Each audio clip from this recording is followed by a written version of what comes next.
Olá, Labers, eu sou Taula Armentano. Eu sou o Márcio Rashkorski e esse é o Síndico Lab News, o seu jornal do mercado condominial. Confira agora as notícias que preparamos para vocês esta semana.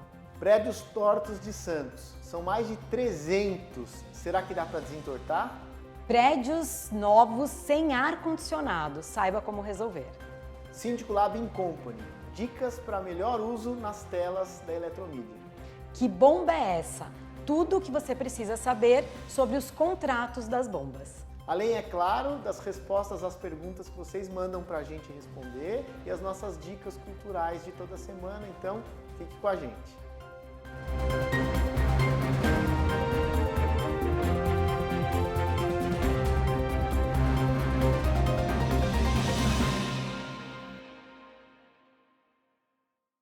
Essa semana, um levantamento mostrou que são mais de 300 edifícios tortos em Santos, no litoral de São Paulo.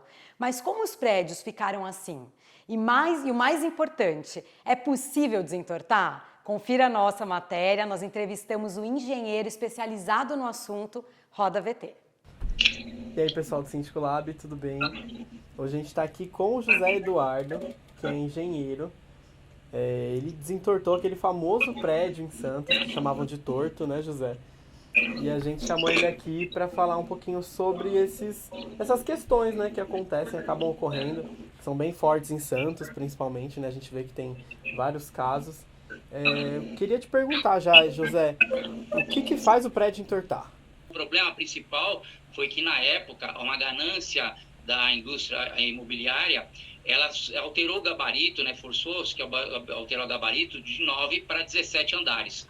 E já existiam estudos dos professores da USP, né, principalmente o professor Milton Vargas, e ele já falava que haveria problemas de recalques, que haveriam os problemas de recalques. Não sabia que seriam dessa magnitude.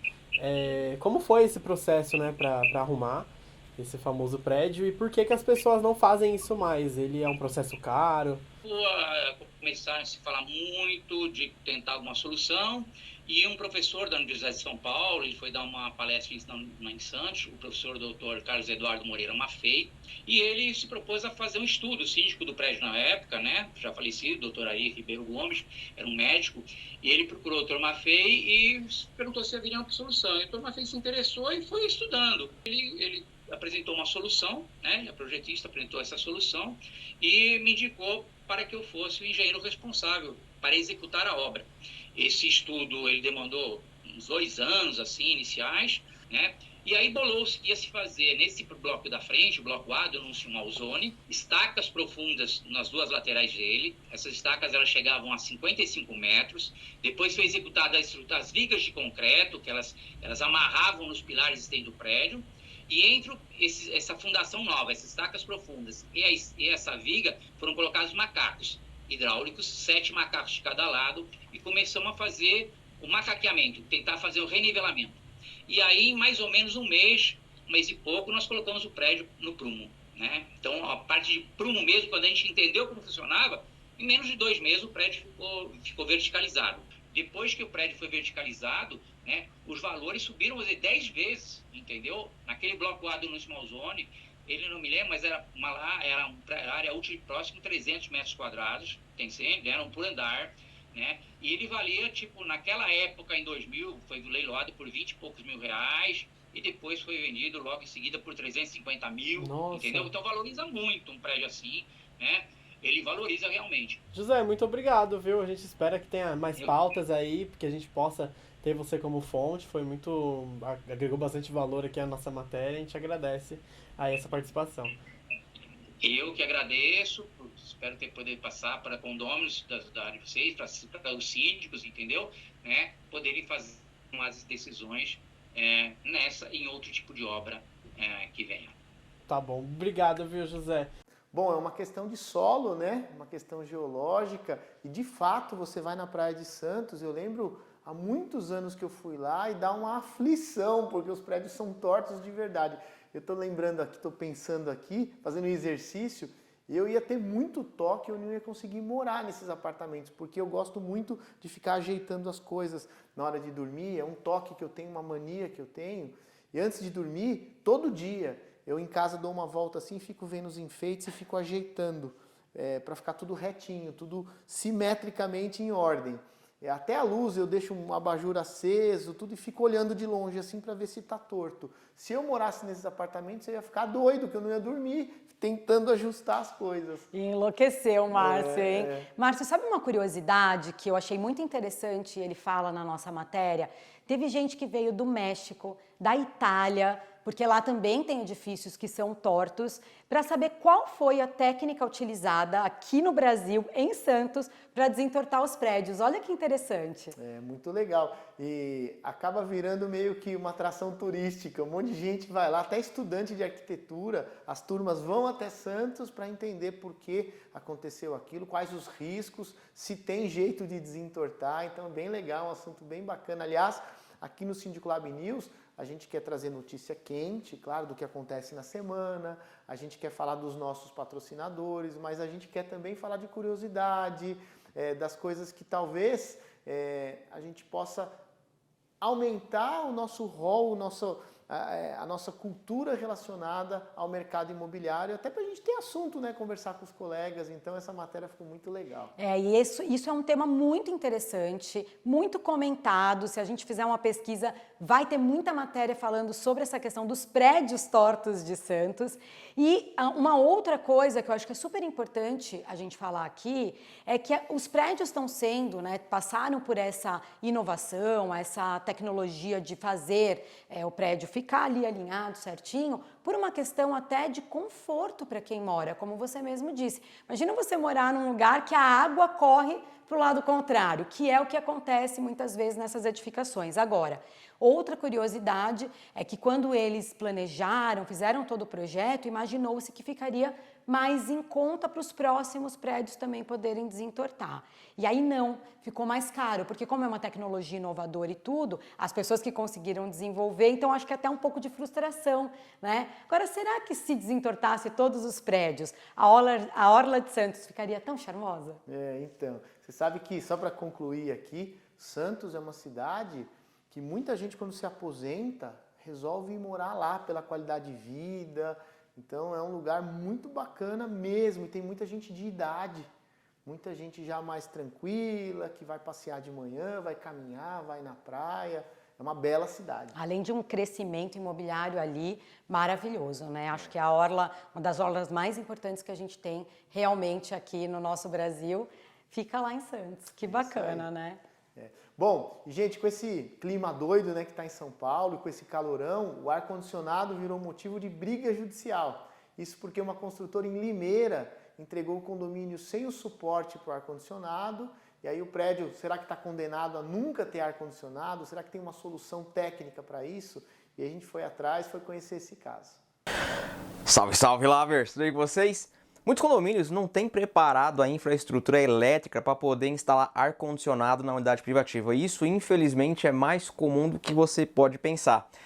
Normalmente, os prédios de baixo padrão, os prédios populares, não têm essa infraestrutura. E o que acontece? O síndico, se você já passou por isso, solicitou a instalação do ar-condicionado no empreendimento que não tem a previsão, você vai ter uma negativa e o síndico não é o vilão. Ele precisa falar que não pode instalar porque o seu prédio não tem a capacidade. Imagina só, quando o empreendimento ele é projetado e construído, é designada uma carga elétrica para cada unidade. Então eu vou falar valores aqui só para a gente poder ter um parâmetro. Então, cada unidade privativa vai ter 10 watts de potência. Lembrando que isso aqui é só um exemplo hipotético, tá?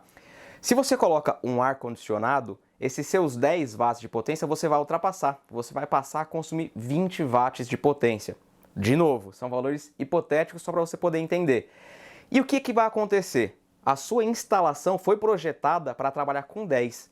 Se você colocar 20 watts, o seu disjuntor vai começar a desligar. E o que as pessoas normalmente fazem nessa situação?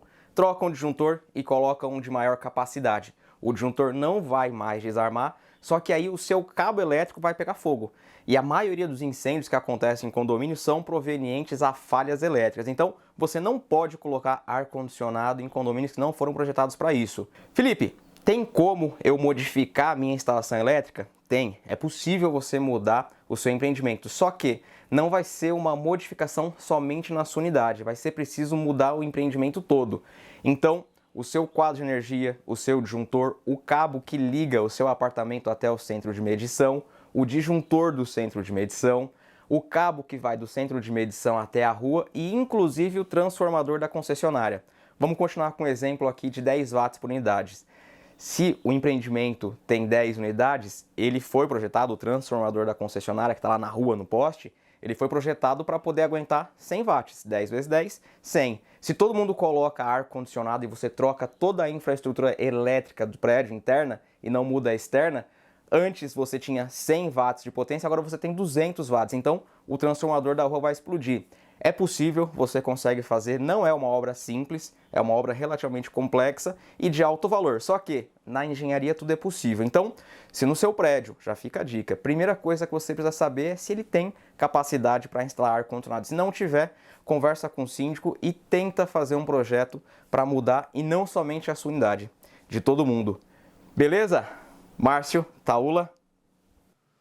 Márcio, sabe que acho que uns 3, 4 anos atrás eu assumi um condomínio em implantação e não tinha condições também de colocar o ar-condicionado. Um condomínio muito bacana no Morumbi, mas o que aconteceu? Olha só a confusão, e aí fica a dica para que preste atenção quando for fazer a aquisição do imóvel. No estande de venda, o decorado, tinha ar-condicionado, mas claro, era por uma questão de qualidade ali, de experiência de quem fosse visitar. Mas no memorial descritivo, em toda a documentação oficial do prédio, mostrava que não podia ser instalado o ar-condicionado.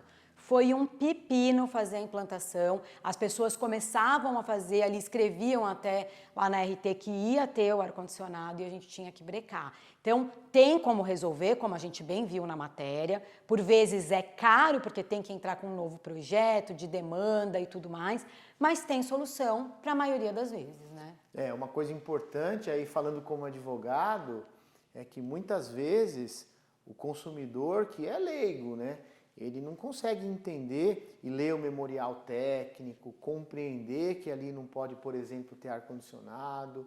E muitas vezes a propaganda, o folder ou até o apartamento decorado dá a entender que pode e sugestiona o consumidor a comprar. E depois que ele descobre que não pode, porque ele não entendeu direito ali o memorial descritivo, o memorial de incorporação. Então, para muitos casos, vale o Código de Defesa do Consumidor. Se a informação não for clara para o consumidor, ele tem direito de exigir. Esses dias eu fui num estande de vendas e foi uma confusão depois quando esse prédio ficou pronto, porque no estande de vendas tinha a varanda fechada, tinha o piso da varanda nivelado com a sala e ar-condicionado. Aí quando você vai fazer sua reforma, não pode nivelar o piso, não pode arrancar essa porta, não pode ter ar-condicionado. Você fala, puxa, mas eu fui encantado no stand e agora eu não posso fazer? Aí o meu sonho vira pesadelo. Então tem muita decisão judicial já aplicando o Código de Defesa do Consumidor, mesmo numa compra dessa, que não é uma compra de impulso,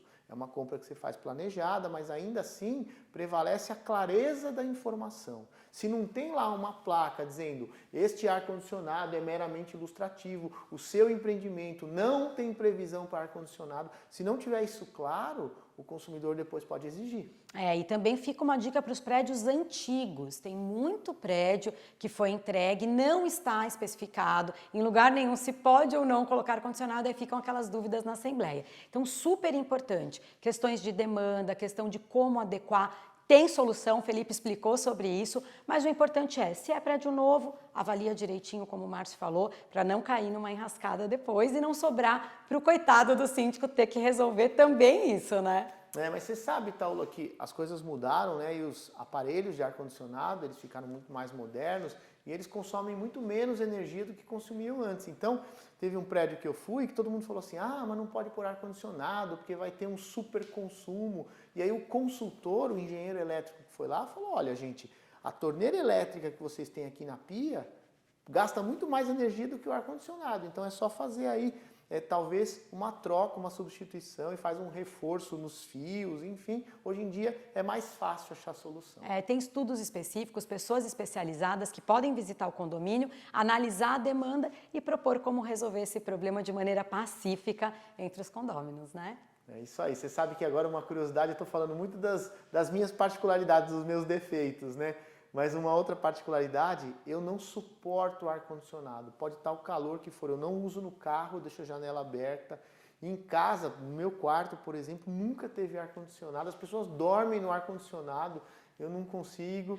Uma coisa que não me faz falta alguma. Eu adoro um ar-condicionado assim, ó, no talo. Prefiro me cobrir do que ficar passando calor. E crise, hein? Crise no relacionamento. E agora? E agora? Bom, e essa semana nós tivemos mais um super evento com a nossa parceira Eletromídia. Nós conversamos sobre o uso das telas na gestão dos síndicos. Dá uma olhadinha como foi, roda a VT.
Bom, Taula, quando eu comecei essa jornada como síndico, o meu maior desafio era a comunicação.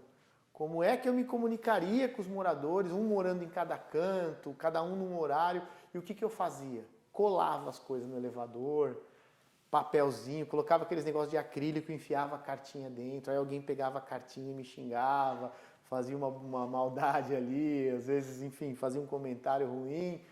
E essa história de ter, depois com a vinda da Eletromídia, né, e da gente ter uma tela que a gente escreve o que a gente quiser, e com a linguagem que a gente quer, e que ninguém pode ir lá adulterar, putz, isso é um sonho.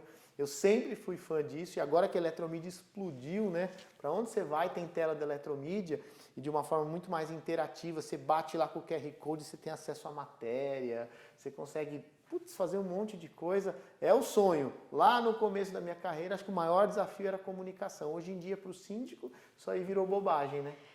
As telas ajudam demais na comunicação, o condomínio tem uma forma de usar, cada síndico consegue manter a sua linguagem, agora tem a inteligência artificial que ajuda a corrigir eventuais erros, você pode falar de uma maneira um pouco mais coloquial. Gente, é o máximo, eu uso demais, todo mundo sabe que eu sou apaixonada por comunicação, mas eu acho que a dica de ouro, e que quase ninguém usa, é explorar o uso do QR Code. Por quê?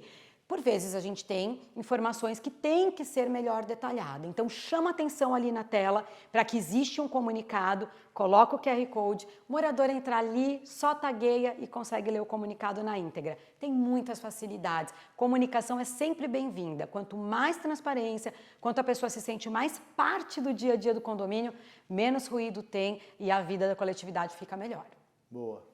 Bom, e essa semana, no nosso quadro Que Bomba é Essa?, nós vamos falar sobre o outro lado das bombas. Não vai ser nada de engrenagem, nada técnico, nós vamos falar sobre o contrato. Que cuidado o síndico tem que ter para não cair numa pegadinha e ter um contrato bem abrangente. Vamos ver o VT. Bom, pessoal, para finalizar essa série Que Bomba é Essa?, onde a gente falou bastante sobre bomba de água, bomba de incêndio, bomba de esgoto, quais os tipos, como que é por dentro, agora a gente precisa falar sobre os contratos, né? Contrato de manutenção preventiva de bombas, ele varia muito o valor de acordo com a empresa, porque as empresas, cada uma tem o seu modelo. Então tem empresas que atendem todos os condomínios 24 horas por dia, 7 dias por semana. Esse é o ideal para para o condomínio residencial, você não vai ter problema. E tem aqueles contratos que só atendem durante a semana, só atende o dia, não atende à noite. Então, isso é bom levar em consideração na hora de fazer um contrato. Outra coisa é verificar se todas as bombas estão dentro do contrato realmente. Se tem bomba de piscina, se tem a bomba de incêndio, que muitas empresas acabam não colocando. Então, tudo isso daí tem que tá coberto. E também tem os tipos de contrato, né? A gente tem contrato só de manutenção preventiva, então se tiver uma ocorrência, a empresa vai lá e vai verificar só o que aconteceu, vai te passar um orçamento. Tem as empresas que apresentam um contrato que já envolve mão de obra, então qualquer troca de peça, qualquer coisa desse tipo, quebrou um cano, alguma coisa assim, eles já vão lá e a mão de obra está inclusa. E também tem aqueles contratos mais completos e que considera também o valor das peças, né? Parecido um pouco com aqueles contratos de elevador, né? Com peça, sem peça. Essa modalidade de contrato, que inclui peças também, e normalmente inclui também bomba reserva e tudo mais, isso vai fazer com que você tenha um valor fixo na sua previsão orçamentária.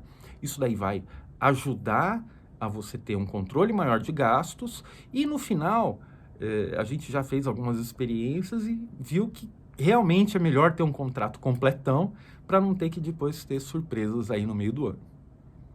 Gente, aí essa vez aqui, essa especial que nós fizemos, que não é falando da parte técnica, para agradar o Márcio, que fala que não entende nada da parte técnica, mas gosta de um bom contrato, né, Márcio? Você sabe que o contrato de bomba, geralmente, é um contrato muito bem feitinho, muito equilibrado. Eu, nesses anos todos advogando para condomínio, acho que eu nunca tive uma demanda por conta de contrato de bomba. Costumam ser bons contratos.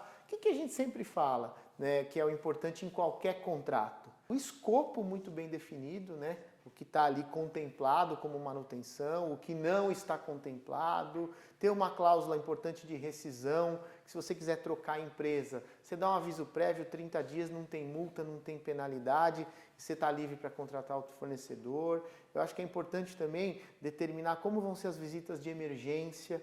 Isso serve para bomba, para elevador, para portão, para interfone, porque são itens essenciais. Então, esses cuidados básicos de qualquer contrato, hoje em dia um bom jurídico analisa em meia hora aí um contrato. Eu acho que uma dica também aqui é que conste no contrato tempo de devolução ou de reposição de uma bomba no condomínio até que a bomba seja reparada. Isso é importante, porque bomba é assunto delicado, né? Ficar sem água ou ter problema ali na manutenção da piscina, porque deu problema na bomba, causa estresse dentro do condomínio, né? Aquela sensação de o que está acontecendo aqui. Então, o tempo de reparo, Márcio, é super importante. Isso faz com que o morador sinta, olha, teve o problema, ok, isso pode acontecer, mas a solução está mapeada e vai ser entregue rápido. Então, a dica é que conste também no contrato o tempo que a empresa vai ter ou para fazer uma reposição, se o tempo for muito longo, ou um tempo ali, um SLA de devolução da peça.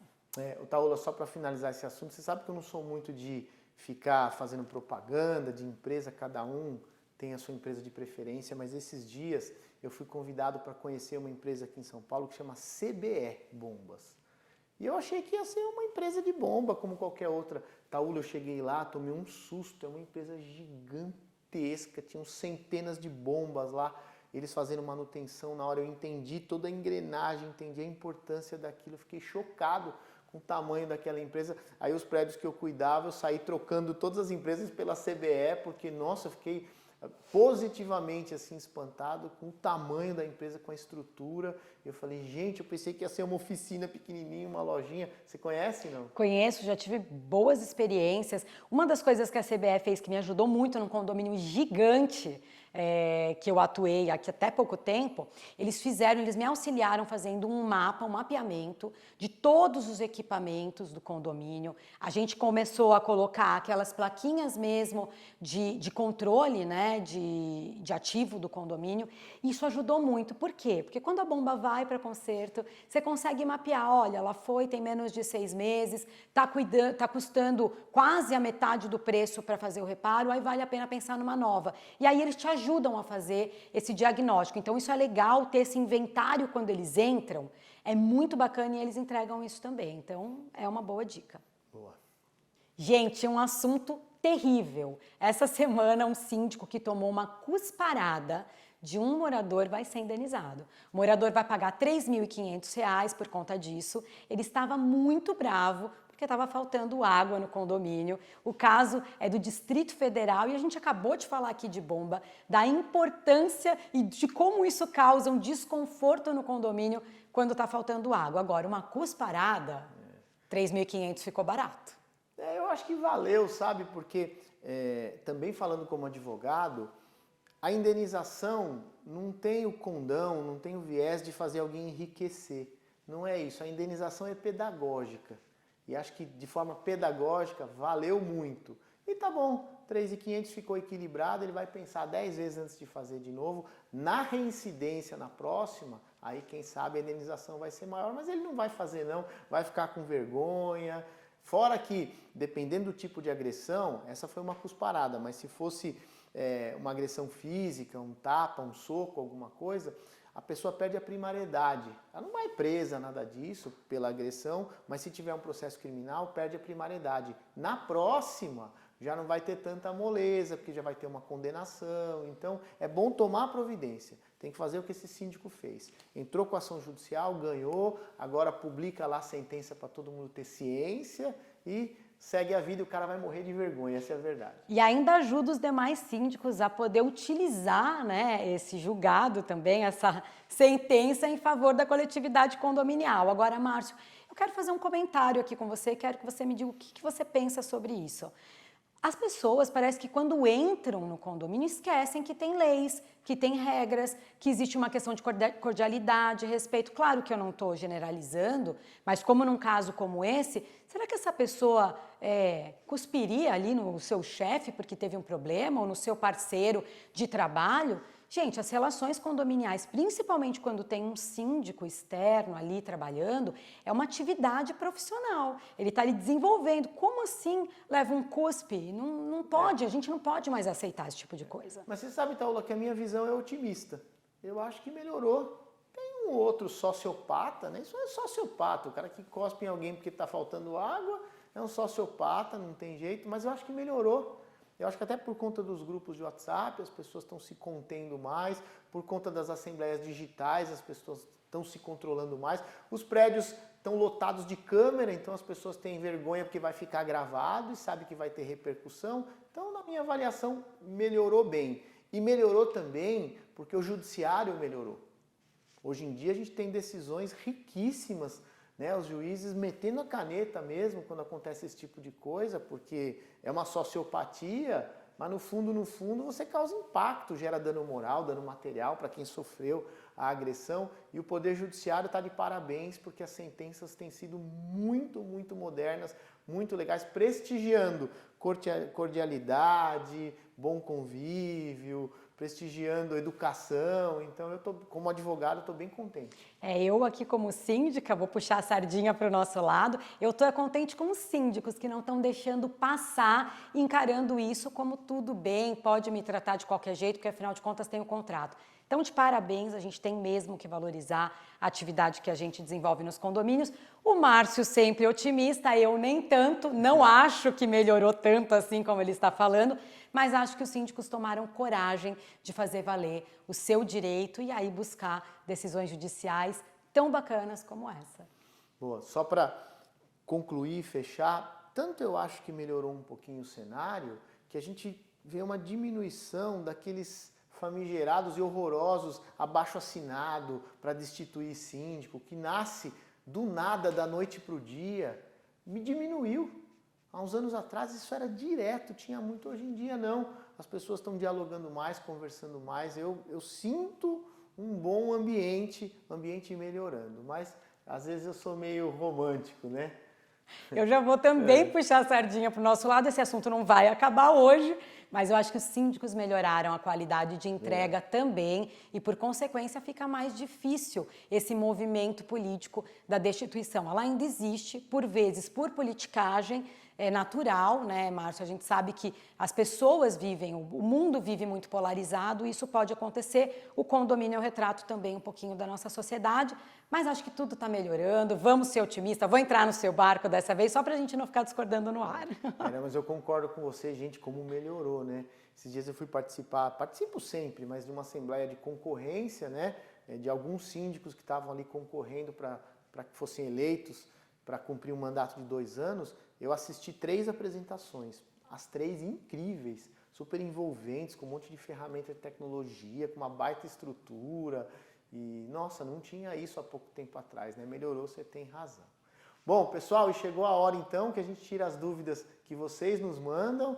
Então vamos para a primeira pergunta. Foi enviada pelo Felipe Lima, mas não é o Felipe Lima, aquele nosso amigo manutencista, é alguém aqui da audiência do Lab News, que bom. E ele conta o seguinte, que ele deixou o tênis dele secando na janela do apartamento e com o vento o tênis caiu lá para o térreo. E quando ele desceu correndo para buscar o tênis, tinha sumido já. E aí ele foi questionar a administração do condomínio, falaram para ele, olha, não pode colocar nada na janela, infelizmente você está errado. Aí o morador pediu, né, o Felipe pediu para olhar as câmeras, para ver se consegue identificar quem que pegou o tênis, mas não deixaram ele ver as imagens. E ele pergunta como proceder agora. Primeiro, Felipe fica aqui, né, bem instruído que não pode deixar vasinho, tênis, nada secando na janela, porque a lei, hoje foi um tênis, podia ser alguma coisa que tivesse causado um acidente grave, então não pode, isso realmente tem que ficar pacificado, né? Agora, como fazer? Eu vou falar como eu faria, tá, Márcio? Eu, enquanto síndico, olharia as câmeras, identificaria se dá, sim, para ver quem foi que pegou o tênis, entraria em contato, tentaria mediar essa situação, pegar o tênis de volta, devolver e pronto. Eu acho que esse é o caminho a seguir. Ver as imagens, se depois que o síndico viu, identificou, falou com a pessoa, não quis devolver, aí é um outro caminho, que nem é o condomínio em si que tem que se identificar, que tem que mostrar, mas ele pode, sim, procurar até uma medida de delegacia e tal, para poder ter as imagens e fazer o que tiver que fazer. Mas é demais, né? Então, eu concordo plenamente com você. Uma coisa é o cara colocar o tênis no lugar errado, cair, podia cair na cabeça de alguém, e ele tem que ser advertido. Outra coisa é o condomínio ter boa vontade para ajudar, né? Puxa vida, se levar o tênis dele, se tem câmera naquele lugar, não custa nada alguém da administração olhar e tentar identificar. Identificou, liga para a pessoa e fala, olha, sem querer, você pegou um tênis, você está lembrado, e a pessoa vai devolver. Se não devolveu e a gente tem a imagem clara, que o cara pegou o tênis e levou embora, eu faria o recorte da imagem e entregaria para o dono do tênis. Eu não acho que tem que esperar o juiz pedir a imagem. Tá lá, você entrega a imagem e fala, ó, foi esse aqui que levou seu tênis embora. Vai na delegacia e faz o BO. Eu entregaria a imagem, ele assinando um negócio, se comprometendo que ele não vai usar a imagem para outros fins, a não ser para ação judicial. Eu entregaria a cópia da imagem. A câmera está aí para isso. Perfeito, perfeito. Temos mais uma pergunta. Essa pergunta é da Silvia Ribeiro. Ela mora em condomínio e disse que a síndica do prédio dela liberou hidrante, equipamento de combate a incêndio, para regar o jardim. Isso pode? Ela está perguntando. Bom, ela sofre alguma penalidade por estar fazendo uso de um equipamento de incêndio para regar as plantas, Márcio? Primeiro que vai afogar todas as plantas, né? Porque o volume de água que sai do hidrante, da mangueira, né? Claro que não pode, não deve. Compra um esguicho, compra uma mangueira. Aliás, a gente acabou de falar essa semana, né, que o consumo de água aqui em São Paulo, por conta do calor, aumentou 30%. A Sabesp está muito preocupada. Então, cuidado na hora de regar jardim, de lavar pátio. Vamos tentar fazer obra para água de reuso. Questões ambientais hoje são muito importantes. Agora, qual o risco que a síndica corre? Se precisar do equipamento e não conseguir combater um incêndio, estou indo no extremo, tá? Começa um princípio de incêndio, tem que usar o hidrante, não dá para usar porque usou para regar a planta e morre alguém, a síndica pode ser indiciada por homicídio culposo ou até homicídio com dolo eventual, quando você assume o risco. Então, olha onde pode chegar isso. E eu acho que uma boa conversa, né, apontar para a síndica, olha, isso daqui que você está fazendo não é aceitável, né? Equipamento de incêndio é para incêndio, rega. Tem 1000 formas hoje de melhorar toda essa parte de rega nos condomínios. Não pode, concordo com você, e acho que uma boa conversa pode resolver com a síndica, né? É isso aí. Bom, gente, agora aquele momento que é pra gente ser feliz, né? Nossas dicas de lazer, dicas culturais. E a minha dica dessa semana, por conta do calorão que fez aqui em São Paulo e que vai fazer ainda, é o Sesc 24 de Maio. Aliás, todas as unidades do Sesc, gente, é uma maravilha, é um espetáculo, é coisa de outro planeta. Mas o Sesc 24 de Maio é bem no centrão de São Paulo, na rua 24 de Maio, e lá no topo do prédio, primeiro assim, o prédio inteiro é de atividade cultural, atividade esportiva, mas no topo do prédio tem uma piscinona enorme, fica lotada. Não sei se você já viu, toda vez que passa SPTV, passa o Bom Dia Brasil, Bom Dia São Paulo, sempre que tá calor mostra a imagem lá do alto, a piscina cheiona, todo mundo se divertindo, tem um monte de atividade lá, é muito bacana. Só lembrar que precisa estar com o exame médico em ordem, lá não tem custo para usar, é uma maravilha, gente. Vai no Sesc 24 de Maio, é uma delícia. Que legal, boa dica, hein, Márcio? Márcio, a minha dica também é para quem não quer passar calor, bem diferente da sua, e eu acho que você tem que conhecer esse lugar, hein? É um bar que fica em São Roque, chama o Bar de Gelo. E ele é inteirinho de gelo, você entra ali, é uma experiência totalmente diferente. É barato, R$60 para adulto e R$50 para criança. Ele é uma experiência diferente, quase inusitada, e com certeza vai passar um pouquinho do calorão que a gente está vivenciando por aqui. Fica a dica, é bacana, tem lanche, tem almoço, fica aberto o dia inteiro, vale a pena conhecer. Bom, Taula, nós já discordamos 2 vezes aqui. Primeiro, o quarto, eu quero sem ar-condicionado, você quer com o ar no talo. Já não dá certo. Agora, eu gosto de tomar uísque cowboy, gente, uísque sem gelo. Aí você me manda ir no bar de gelo. Acabou aqui, a gente já viu que nós somos incompatíveis, mas pelo menos no jornal vai dar super certo aqui a nossa troca. Tá bom, pessoal, essa foi mais uma edição do Síndico Lab News, o seu jornal do mercado condominial, e obrigado por ficar conosco até agora. Obrigado pela sua audiência, nós fazemos com muito carinho, a gente brinca aqui, descontrai. Esse é um ambiente que a gente tem que ter entre os síndicos que convivem. Deve ser uma convivência harmoniosa, como a gente tem aqui, tem com a nossa equipe toda. Foi um prazer estar com vocês. Todas as sextas-feiras, 21 horas, a gente tem esse compromisso marcado no Síndico Lab News, que fica no YouTube, na página do Síndico Lab. Você é nosso convidado, curte, assiste e indica para os seus colegas síndicos. Obrigada, até a próxima. Tchau, tchau. Tchau, tchau. Tchau, Márcio, obrigada.